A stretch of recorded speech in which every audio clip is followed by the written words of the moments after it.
अभी वो आपके साथ वही कर रहा है जो अपनी 2 बीवियों के साथ कर चुका है। मिकाइल से आपकी दूसरी नहीं, तीसरी शादी हुई।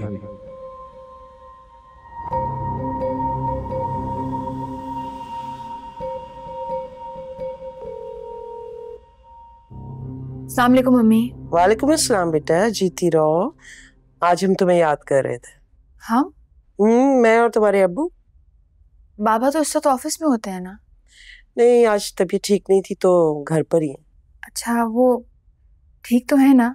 हाँ ठीक है। तुम्हें तो पता है ना काम का कितना स्ट्रेस लेते हैं। अपनी सुनाओ, तकलीफ में कुछ कमी हुई बेटा?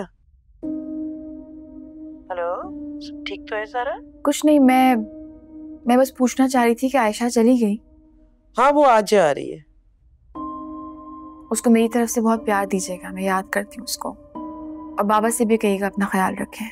ठीक है बेटा, अपना ख्याल रखो। हाँ, खुदा हाफिज। खुदा हाफिज।